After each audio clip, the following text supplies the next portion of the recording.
Siddipet municipality జాతీయ స్థాయిలో అవార్డులు సంపాదించిందంటే దానికి కారణం మున్సిపల్ పారిశుధ్య కార్మికులేనని కాంగ్రెస్ పార్టీ సిద్దిపేట పట్టణ అధ్యక్షుడు ఆతో ఇమామా అన్నారు.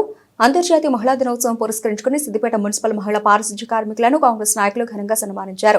సిద్దిపేట మున్సిపల్ కార్యాలయంలో సాలువాతో సత్కరించి చీరలు పంపిణీ చేశారు. ఈ సందర్భంగా కాంగ్రెస్ నాయకులు గయాజుద్దీన్ తో కలిసి ఆతో ఇమామా మాట్లాడారు. మహిళా దినోత్సవం సందర్భంగా మహిళా పారిశుధ్య కార్మికులను సన్మానించుకోవడం గర్వంగా ఉందన్నారు. అందరికీ మహిళా దినోత్సవ శుభాకాంక్షలు తెలిపారు. ఈ కార్యక్రమంలో కాంగ్రెస్ నాయకులు అనిల్ శ్రేణు పాల్గొన్నారు.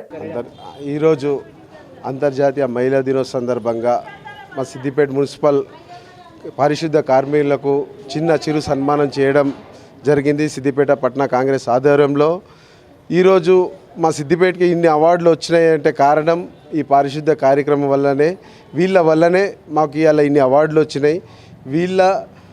వీళ్ళ పనులే మాకు ఇవాళ సిద్దిపేట ఇంత స్వచ్ఛంగా సిద్దిపేట అనడానికి కారణం వీళ్ళు పారిశుద్ధ కార్మికులే.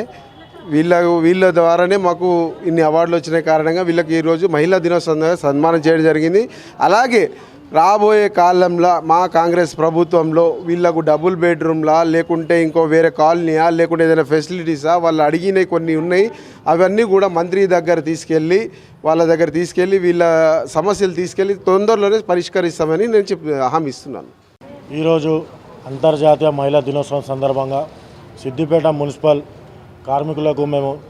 మహిళా కార్మికులకు మేము సన్మానం చేయడం చాలా గర్వంగా ఫీల్ అవుతున్నాము. ఎందుకంటే వాళ్ళ వల్ల ఈరోజు సిద్దిపేటలో ఇంత నీట్నెస్ ఉందని అందరూ చూస్తూనే ఉంటారు. ప్రతిరోజు వాళ్ళు చేసే కష్టానికి మనం గుర్తించి వాళ్ళకు సన్మానం చేసుకొని మనం గర్వపడాల్సిన రోజు ఈరోజు.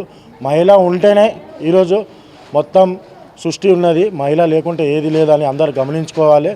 దయచేసి ఆడవాళ్ళని గౌరవించడం నేర్చుకోవాలి. అంతర్జాతీయ మహిళా దినోత్సవం సందర్భంగా మేము అందరికీ శుభాకాంక్షలు తెలుపుతున్నాము. పట్టణ కాంగ్రెస్ ఆధ్వర్యంలో ఈరోజు ఈ కార్యక్రమం చేయడం జరిగినది. వీళ్ళ సమస్యలు ఏదున్నా మా పట్టణ అధ్యక్షులు దృష్టికి తీసుకొని రావడం జరిగింది. అది ఖచ్చితంగా మేము మంత్రి గారి దృష్టికి తీసుకెళ్ళి అది పరిష్కారం చేయడానికి మేము ప్రయత్నిస్తామని మాట ఇస్తున్నాం.